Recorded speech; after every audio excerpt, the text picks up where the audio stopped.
the home is going to be absolutely key to that strategy for so many health systems who right now are deciding, should they add physical beds that will only be used for the next 30 years, or do they build something new, shift care into the home, do more telehealth, take advantage of the technology that exists right now. And we'll have to choose in order to make the most of our super limited staffing pool that exists in the healthcare market, and then address the very huge demand that exists with our growing population of seniors.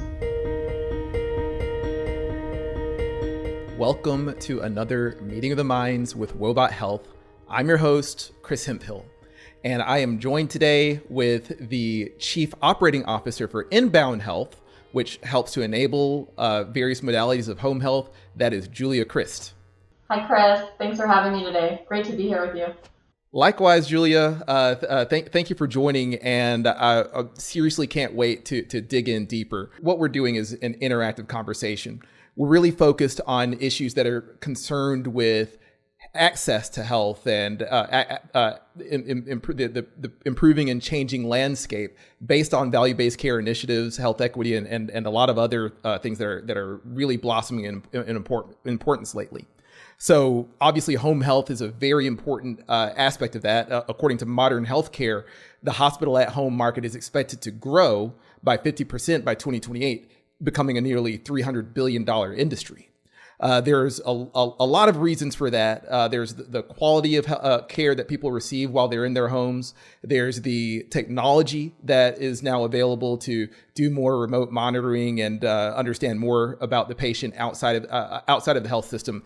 And there are economic trends such as the proliferation of value-based care contracts, as well as the CMS waiver program, which is expected to retire by the end of 2024. So Julia brings a rich history from the health system space, from leading home health operations at Allina Health into this new platform, Inbound, which, Julia, would you mind giving some background and explanation on what Inbound does? Yeah, I'm happy to. And thanks for that tip. It's a model that works really well for patients. It works really well for health systems, for health plans. There's an amazing tech opportunity, an amazing supply chain opportunity for partners that enable these models. So it really is one of these rarities in healthcare where all sides are, doing better under this model. So super excited to share more about it. I will share what Inbound is in a nutshell, but first we'll share more about my background. I have spent the last 19 years in various leadership positions, most of them in the home care space. So I'm really excited to have this conversation today. Most recently, as you mentioned, I was leading at Allina Health, the post-acute services, in-home services, and care management functions. So programs like hospice, palliative care, geriatric medical practice, home-based primary care, durable medical equipment, infusion pharmacy, things like that, which was an amazing thing to do as part of a health system that has a very ambitious value-based care agenda. So that was just such a joy to work there with such brilliant people for the past 9 years. Prior to that, I worked in the for-profit home care space, as well as spending a stint abroad implementing some new programs, home health and a home-based primary care program in China. So absolutely love this space. It is ripe for innovation. It is an opportunity area for us to lean into as an industry, as the silver tsunami is truly about to impact all of our healthcare systems.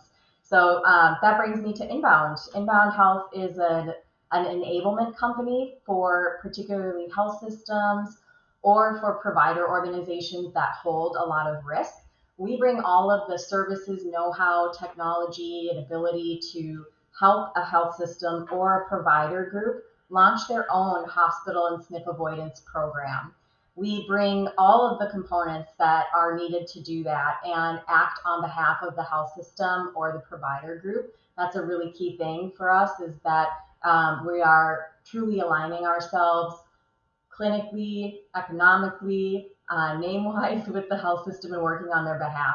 So essentially, I think the easiest way to think about what Inbound Health is, it is a partner for health systems to enable them to launch and scale their own programs effectively, taking advantage of the inbound national scale and the inbound experience of successfully caring for more than 7,000 patients in our homes over the past several years. So really excited to talk more about what we do and how it relates to home care overall and is part of this transition to the home as we get further into it, Chris. So thanks again for having me. Appreciate that, and I appreciate you sharing your background. I want everybody to, like as rare as that introduction was, the fact that you're bringing home health expertise to the table from the health system side, also from an international perspective, and digging into it, Julia. Before we get into all the specifics, when you talk about your background in home health, one thing I'm really curious about is why this has been your focus. Like, what drives you to wake up in the morning focusing breathing home health day in, day out? Like, why are you doing this? That's such a good question. And I always ask people in interviews. I ask the same question, like, what's your motivation? What's your personal why? For me, it's really all about healthcare equity and access. Very early on in my college career, I was on a very different track. I was studying science and had an experience where I lost my insurance because a parent lost a job. I had in the same week a diagnosis that was very serious and scary that required immediate surgery. And that really gave me a rude awakening to our healthcare system in the United States and how it functions and how it can leave people really vulnerable. I needed surgery. I couldn't get insurance because I had a pre-existing condition. It was very expensive. I had to pay out of pocket, put me into debt for a number of years. That was really challenging, and it made me want to go into healthcare, strangely. Healthcare policy was my first thought, but ultimately, I really love operations and strategy, love working alongside physicians and nurses. And so it really was about making healthcare more accessible and more affordable, which better way to do that than to bring care into the home environment. I've also been very driven my entire life for serving seniors. I don't know why. I just really have always loved that segment, maybe because I'm an only child who just grew up around a lot of adults, but spent a lot of time volunteering in nursing homes when I was younger and wanted to come up with a different way to provide care. People don't love being in institutional settings, they love being at home. And so it's really a combination of these things that drives me. But always when I assess what I'm going to do next, or if I'm thinking about if I'm feeling fulfilled, it's am I making an impact by improving affordability for patients? Am I improving access? And am I serving vulnerable populations? If I'm doing those things, I'm happy at work. Well, I thank you for sharing. Like honestly, coming back into this, coming into the story, I wasn't aware of the issues and challenges that brought you to this. So we were saying terms like SNF and hospital at home and things like that. Can you give us the basics on home health and what it means today? Yeah, so quick primer, and thanks for asking because this is one of those terms that everybody feels like they should know, but they don't. And I literally have to define it with everybody that I'm talking to make sure that our definitions are lining up so we have a common language. And so home health is a super generic term that refers to care delivered in the home. I think it's maybe easiest if you think about segmenting it into two categories. So one is highly clinical care, medically driven care. Those are programs where ultimately a physician is the ultimate accountable person for the care that's being delivered. All of the care is being delivered under that physician's direction. Those are programs like palliative care that are focused on pain and symptom management, hospice, which is end of life care, home-based primary care, which is exactly what it sounds like, and home hospital, home SNF avoidance. That is medical in nature and can fall under the umbrella of home health. Then there's this whole other realm of services that are, they're in nature very much around healthcare, but not particularly physician driven. So these are services like personal care assistance, a lot of anything that has to do with serving a patient's activities of daily living, home health, home care delivered by nurses or personal care assistants, home health aides. That is a whole other segment of the industry that is huge, more around caregiving, activity of daily living support, food, cleaning, that type of work. And my focus for my career has largely been in the medical home care space. Um, Maybe one other thing I'll distinguish because I think it's important. Anytime you're talking to a healthcare, like a health system leader, they often are referring to those services that are really physician led. And the terms that are used across the two that is important to know, and also they're terrible terms, are skilled for the medically driven care and unskilled for the more supportive services, caregiving services that are supportive of activities of daily living. So you'll often hear people talk about skilled home care or unskilled home care, which I hate that term because it takes so much skill to be a really good We caregiver, do right? need way better words than that. Yeah. So thank you for digging into that background on like defining the territory, because I'll admit that in a lot of these conversations I'll end up lost if at the beginning I don't know exactly like what's being discussed. Is home health expected to expand for the general public? This really gets into some of the heart of what we're looking at, but that might be an opportunity to lay out kind of like a roadmap of where you think that these types of programs are going and growing. Yeah, I think that's a really interesting question. And I also think the definition I just gave is really limited, right? It's like very much about the in-person care that's being delivered in the home. There are a lot of services that I think will be considered home care in the future. Telehealth is home care, right? Teletherapy, like all of these things that are being delivered, to a broader group of patients, I think can and should be considered care in the home. The segment that I focus on, that I like a lot of my comments and thinking is around, is for folks who are, older or unable to get into facility level care. They're folks that have like multiple comorbidities. They're often in that rising or high risk category. And I think that question was a lot about, how about the general population who don't have those types of access issues, but it would be maybe more for convenience. Huge opportunity there. I think overall, we found from COVID that there's been this reimagining of what's possible for care, and so much of it is delivered in the home. Home hospital and home SNF that inbound enables. These things are tried and true, tested in other countries. But it wasn't until we went through COVID that we were able to test it out here and demonstrate that it does work in this country under our system. So I think there's just in general a large expansion into the home and lots of opportunity. But of course, for the senior segment, where there is, we have to solve differently than having a physical plant location as a solution for providing all of the medical care to our elderly population. The home is going to be absolutely key to that strategy for so many health systems who right now are deciding, should they add physical beds that will only be used for the next 30 years, and then they drop off, or do they build something new, shift care into the home, do more telehealth, take advantage of the technology that exists right now. And I think that's the route most innovative groups are going to be choosing, and will have to choose in order to make the most of our super limited staffing pool that exists in the healthcare market, and then address the very huge demand that exists with our growing population of seniors. So you began you began with personal story. What are some examples that you've seen that home health was able to deliver better than the care somebody would have received in an inpatient or outpatient setting?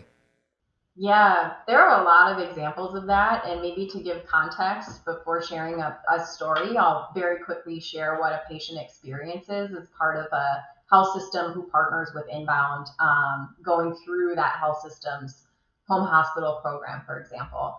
So a patient will present to the ED, and typical course of care is that they are assessed and then admitted to the hospital, where they stay for a period of time before admitting to a skilled nursing facility or going home.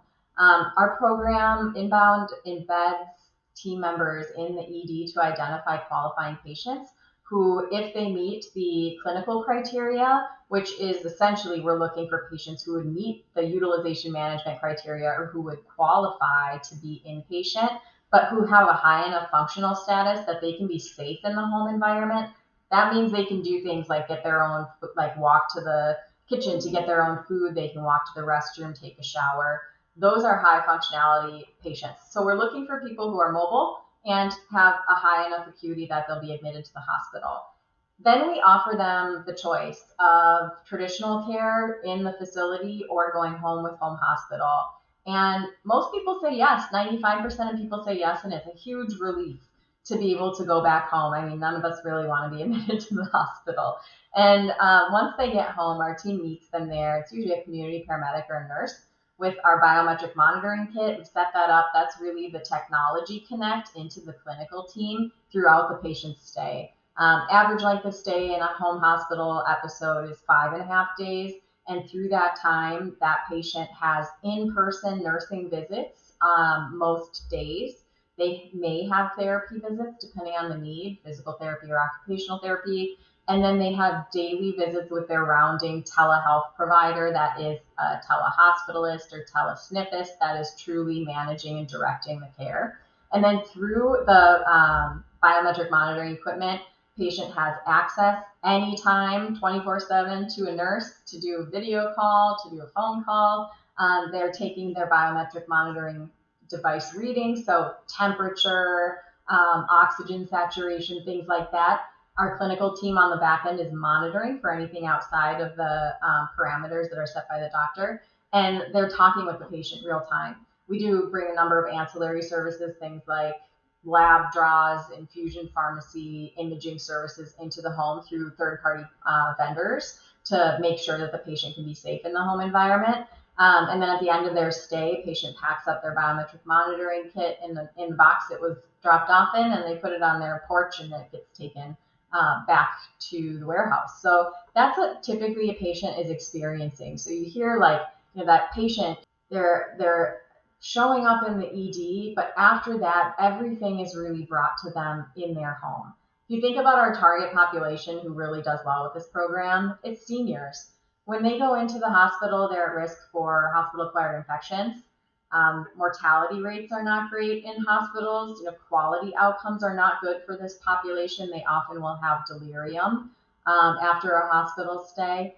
And so we know, you asked for a story, I'm going to start with data. We know from looking at our data that patients who go home with home hospital instead of going inpatient have fewer readmissions, fewer ED touches, they have better 30-day outcomes, and they are happier. The quality and the patient experience scores are just truly tremendous. And the caregiver even, is equally important to the patient experience. The caregiver experience is very high as well because all the services are going to that patient in their home environment. So that's a little bit about what the program, looks and feels like. And I'll share a personal story about a family member that I have that, one of the things that's so amazing is when a program that I've had a hand in can serve community members that I know, and it's even more important when it's a family member that I know. So I have an uncle who has cancer. He's elderly, lives in a facility.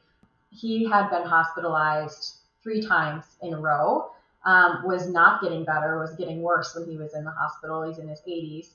And I finally asked if he would be open to talking with a social worker about going to home hospital care. And he was worried about it because he lives in a senior building where he doesn't have services. And so he's essentially in like an independent living apartment. He does not have a caregiver. He was really worried about if he would be able to be safe in the home environment. We talked about all the safeguards that are built into the program.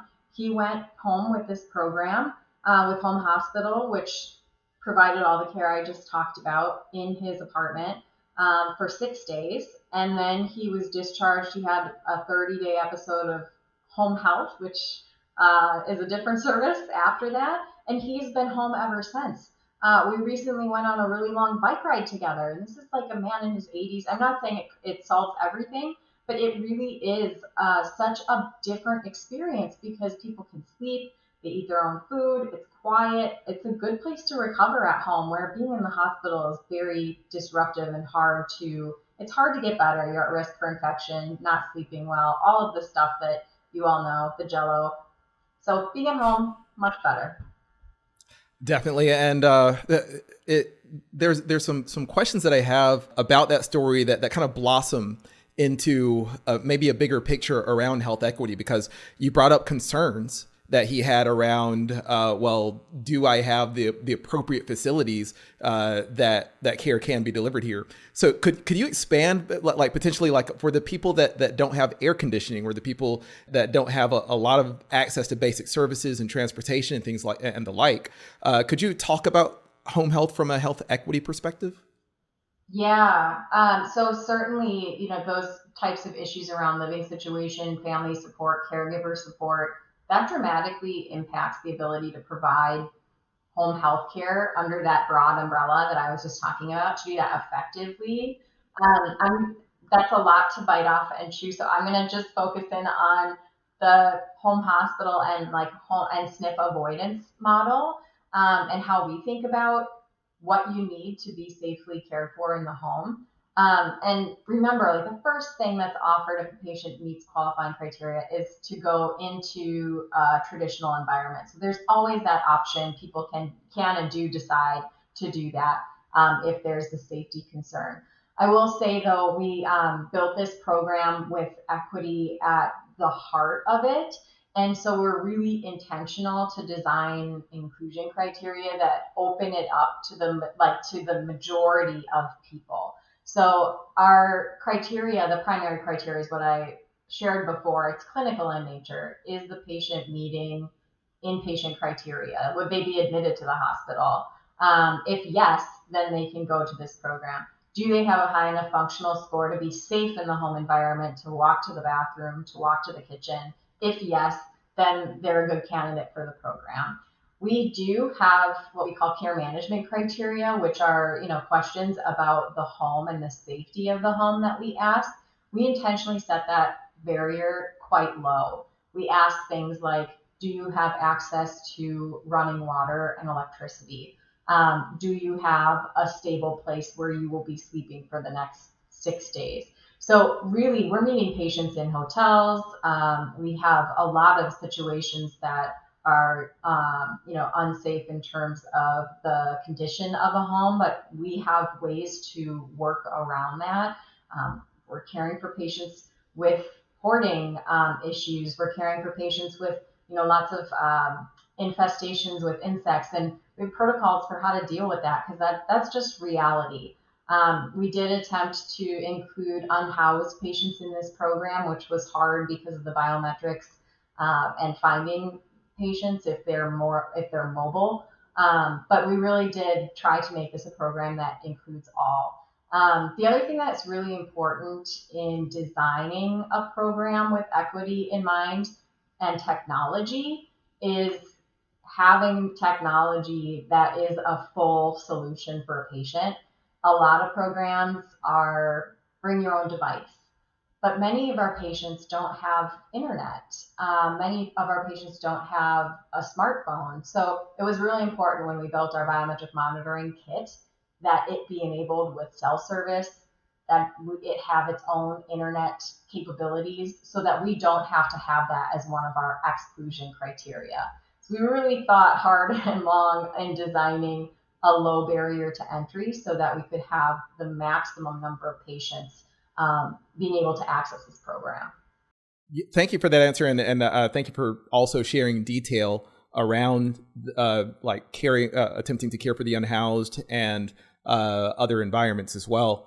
So you do paint a really good picture about what's at stake, and I think that anybody just tuning in would also appreciate understanding that there's a set of criteria, a set of metrics that you use to screen for the viability of home health. So it's not necessarily something that's thrown out as a blanket for everyone, but it's there's a important and careful selection process. Yeah, and to give an idea of magnitude, because you talked earlier, like this isn't the thing that like this isn't the scary thing, right? This is like a solution that so many organizations can use. About 5% of Medicare admissions to a hospital would qualify. to go home. So we're talking about a smallish patient population, but it's a patient population who are frequent utilizers of a hospital, who don't do well in a hospital environment, who do very well in a home environment. These are the folks that end up, it's like the small, like the 5% of the Medicare population that accounts for like 20 to 30% of the Medicare spend. So it's really laser focused on patients who are best served by this model, and not definitely not a blanket approach at this point. I do want to share a couple more data points, though, because I think it's fascinating. One of the common misconceptions or critiques of a hospital at home program is that it's for a certain segment of patients who are not burdened with social needs. And what we've found is that really we are seeing patients from across a wide swath. One thing we really wanted to focus on was access for underserved patients. In one market, the hospitals had 89% of their population were white. So it was interesting for us to look back and to see in our cohort of patients, 64% were white. So patients who go through these programs are more likely to be Black, Hispanic, and prefer a language other than English, which I just think is so interesting because those are often the patients who have really poor outcomes in a hospital setting. But when you're in the environment that they control, it is a much different outcome for those patients, and can be a safer place to receive care. So really compelling and interesting, and I think an opportunity for us to just think about what that means for hospital care in a facility and what it means to provide culturally proficient care that really honors somebody's cultural heritage. So excited to see those types of results. And you did bring up way earlier in the conversation that you like to ask people their why and all that. And I'll share kind of like you just made me think of a why I was excited to have this interview and discuss and dig in deeper on home health is my own grandmother's experience with home health versus being in the inpatient setting. The points that you brought up around not doing as well inside of facilities and not feeling heard or seen or listened to, there was a marked difference with my grandmother within facilities versus having in-home support with her family there to help in times of need as well. So I just wanted to bring in that point, even though we're not on topic, but it was just something I couldn't pass up saying. Yeah, it shifts the power dynamic in a really important way. So the big question is knowing what's at stake from a health equity perspective, knowing what's at stake from a patient experience perspective, and you brought up the cost perspective. Yeah, If we're talking about the 5% that's driving the largest volume of cost, right. why isn't it more widely adopted among healthcare? Well, I think it will be. I think that the pandemic was really an eye opener. But what's kept this model, which I earlier referenced, this has existed for a really long time in other countries. It's been tested. Our outcomes in the United States that we're seeing from systems and organizations that provide this care throughout the pandemic mirror those that are being published by other countries for the past 20 years. So tried and true, this works. It's a model that is very effective. It's all about reimbursement. There hasn't been a reimbursement model for it. As part of a health system, I knew that this was a big opportunity for performing under value-based care and a very important population health effort, but I could not find a way to make it financially viable with, pre-pandemic. And so there is, as you mentioned early on, the CMS waiver. There's a lot of support from national health plans to develop reimbursement models. I think we're feeling very confident that, based off of the information that we're hearing and seeing in the news, that there will be reimbursement models. But it's really that is the gatekeeping item for this being a viable strategy across a large degree of healthcare organizations. I'll say too, once you get into it and you're implementing, making it work for a small population in a in a way that makes sense in a business plan is also really difficult. That was the inspiration for Inbound Health. Like, let's create almost a co-op where you can have all these services and know-how and functions spread across a number of health systems across the country who use it, and it can be at an affordable price point because of that scale. And yeah, so there's a lot of complexity around, how do you make this work from a financial perspective? How do you make it work from a supply chain perspective? But I think, we're on a really good track to remove a lot of those barriers and make this a permanent part of America's care continuum. So that makes me think a little bit deeper too. The criteria for an individual who might benefit from these services, but is there certain economic criteria that you see at the organizational level that makes it make sense for some providers but not others? Yeah, for sure. It's such a good question. So what we're finding, and groups that we really reach out to and think this makes the most sense for, are those that are capacity constrained. A lot of health systems, you're reading about this, right? There aren't enough nurses. EDs have like really bad boarding problem. There's long length of stays. Skilled nursing facility closures have led to patients being kind of stuck, languishing in hospitals while they wait for a bed to open up in a post-acute facility. So a health system experiencing issues like that is really well served by a program like Inbounds. If they're able to create a home hospital, home SNF program, that is a way to decant patients out of the hospital who can safely be cared for in the home, and then it reserves the physical beds in facilities for those who truly need it.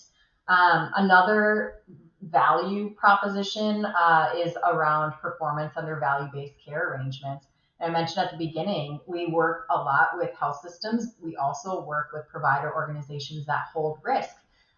This program works really well for seniors, and so if there's an organization that has large degree of Medicare Advantage risk, this is a solution that works really well for driving the cost of care down per patient.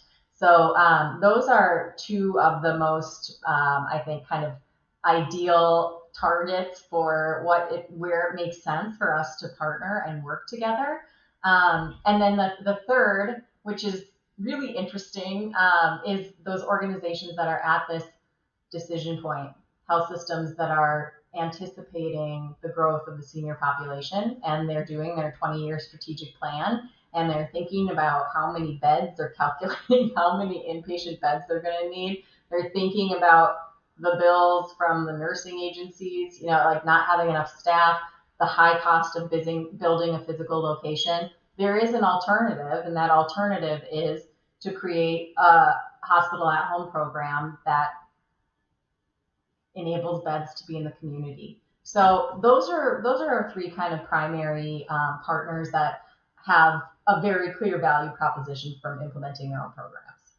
That makes sense. And there's another question boiling in my mind, a little bit off from this topic, but I'm curious about this program and the focus on mental health as the ability to deliver mental health standards at home as well. We hadn't touched on it, but I just think of the home as a more nurturing environment. And I'm wondering if there's any kind of behavioral health data or anything that you've seen as a result of initiating these programs. Yeah, I love that. There is such an opportunity to expand the types of patients that are accepted into these programs and served by these programs. I'll say the driver over the past several years has been in creating capacity in the hospital. And so focused in on those patients that can most easily be diverted safely into the home environment. So those are people like seniors with sepsis, and but where there is an opportunity to do more, and where you see major boarding issues in the ED, are with patients who have mental health diagnoses and need a different type of support. Similarly, there aren't enough beds available in facilities that are designed to serve that function. And so there's a huge opportunity. We have not yet gone there. Say another opportunity area that I'm excited about that I see us designing for in the future is patients who are high acuity, and also low functional status, people who need help with their activities of daily living. With some modifications to the model that can absolutely be done in the home. We just haven't gone there yet because it's still so nascent. We're taking the most easy to design for criteria and implementing that takes care of a big part of the population. And then, where do we go from here in the next 3 to 5 years? There are a lot of really interesting use cases, one of which you just brought up. Well, thank you. And yeah, there's definitely a lot of intertwine between the mental health and physical health, and Mhm. being able to provide care in a much more comfortable setting could help alleviate certain anxieties around how people feel about their experiences with their doctors or upcoming surgeries and things like that. Yeah. Um, so another question that I had was really around, as as we're innovating on how we're delivering care, there are always magnets that kind of try to stick us to the past, that there are barriers to trying to make change. And I'm wondering about any barriers or challenges that you faced within your environment, and what you did to overcome those, and partner with leaders on making sure that like everything was strategically aligned, and get things done. Yeah, there are so many barriers. They're becoming fewer. But it comes back again to reimbursement. If you can't make a positive business case, it's not going to happen. Especially where health systems are financially these days. Like all of the strategic initiatives have to drive financial benefit. And so if there's not a way to do that with the direct reimbursement, where there, I will share that under the waiver, there is a opportunity to ship care into the home and get paid the full DRG for Medicare patients and some Medicare Advantage patients. So that makes perfect sense in a business case. But for other patients who don't fit under that payer type, the benefit to a health system is really in increasing the throughput for the hospital, increasing the throughput in the ED, decreasing the length of stay on the inpatient side, increasing the number of patients who are staying within that health system's care continuum after a hospitalization. So there is a way to make a business case with downstream revenue, but it does very much rely on the situation that health system is in. If there's a capacity constraint, and if there's an inability to bring in enough clinical staff to serve the population, this is a great solution that makes a lot of sense in a business case. But if there's a health system that has no capacity issues, which I have not really met very many, I know they exist, but that's, you have to have a problem to solve, and you have to do it in a way that generates a positive return. Everybody write that down. You have to have problems to solve, because we hear about exciting approaches and hear these results and things like that, but it has to be related to a problem that the rest of the leaders can get on board with. Not this is a really innovative way of doing things, but this solves XYZ problem for our system. Did I get that right? Totally. And that's my favorite question. I ask myself that a lot when I think I have a great idea. What problem does this solve? But that's what's so exciting, I think, about home hospital and home SNF is it solves so many stakeholders' problems. It solves the caregiver's problem, it solves the patient's problem, it solves the hospital's problem, it solves the health plan's problem.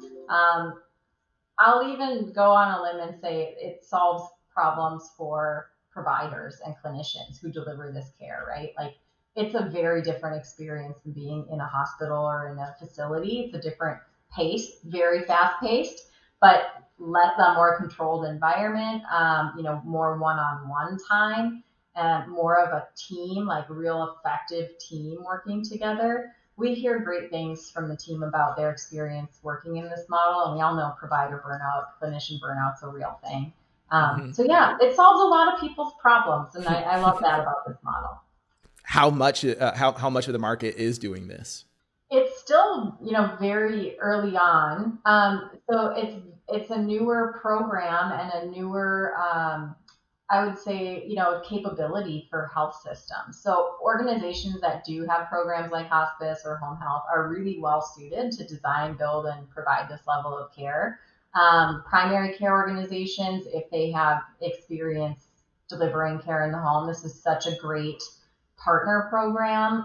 One of the programs I'm really proud of and love from Alina is a home-based primary care for seniors program. That's for folks who couldn't effectively get to the clinic anymore. We serve a lot of those patients who are seen by their primary care provider, then referred directly to a home hospital stay, and that patient never leaves their home, and they have great quality outcomes compared to what's typical for people with their severity of illness. So there's a lot of opportunity. I think some organizations will be better positioned to do this themselves than others, like I just mentioned. But we're starting to see health systems really understand the problem that this solves, and we're having a lot of conversations with health systems that are really interested in enacting this model. So it's a small group now, and I think, if, as Chris said at the beginning, there's a really large market opportunity here. So I think we can expect to see this as a permanent part of how care is delivered. That leads to a good final question, and you've laid down some foundations on this, but just wondering what you see as the future, as technologies evolve and make things more available, and as these financial models such as value-based care evolve. How do you see the future of health at home? I think there's a really bright future. There are a lot of enablement services that need to catch up to make it happen and really proliferate in a meaningful way. I'll give a couple examples. We have to deliver medications that may be controlled substances and be physically with a patient watching them take it in order to deliver safe care that would be similar to what you'd receive in a facility. You can design for that with technology. There are solutions out there, but we need a really good solution for that. There's a lot of imaging needs, right? So one of the things that's hard to design for across markets is an in-home imaging provider that can consistently and reliably show up super quickly and take an image and then have it read and get that information back to the rounding or attending provider. So I see in the future a lot of this. A lot of populations being served by care at home. I think seniors are especially going to be served at home with healthcare. And I think there's a large, this is maybe a personal plug because I know there are a lot of people on who are in the industry, but there's a big opportunity that goes along with the hospital at home market opportunity that is very much parallel in all of the supply chain kind of vendor aspects. So I think we're going to see a lot of really exciting developments from our friends in the tech industry and the vendor industry that really allows programs like this to grow really fast and be effective for our communities. And now it's time to put you on the spot with the hardest question that we have in all our interviews. But it's the same question, but now you have a magic wand. This magic wand is capable of changing any one aspect of how healthcare is delivered. What would that be and why? Oh, I feel like this could be provocative. So many of the challenges that I've experienced in my career doing, being able to quickly do the right thing, deliver care that makes sense, that's affordable, that's accessible. The barriers are around reimbursement, the way that our country has designed the system. So if I had a magic wand, I would eliminate all of the complexity that exists because of the multi-payer system that we have, which is maybe the most PC way I can clearly share my point of view. Well, I hope that a lot of people watching understand and, doing a little bit of digging, looking into things like Relentless Healthcare Value, Stacey Richter's podcast. I think that people can come to understand what's behind what you're saying. Awesome. Maybe, a more clear answer. I think more care should be delivered in the home. I mean, that would be amazing too. There we go. There we go. That's two changes, but one led to the other by breaking down the reimbursement barrier. Because I mean, you brought it up. Like there has to be a reimbursement impetus. But if we could just break down the financial barriers and like the strategic barriers and just allow people to get care how they want, then we're off to a good start there. Definitely. Definitely. This has been really fun, Chris. Thank you so much. Julia, a big thank you to you too for spending an hour with us. For anybody who wants to keep following and like look at what you're sharing and all that kind of stuff, what's the best way that people can get in touch? Follow us on LinkedIn. You know, Inbound Health is pretty active. I'm fairly active, would welcome connections. That's probably the best way to stay connected to what we're doing and where we're growing. Well, strongly appreciate that. Appreciate everybody for spending some time with us. Big thank you again, Julia, and we will see you next time.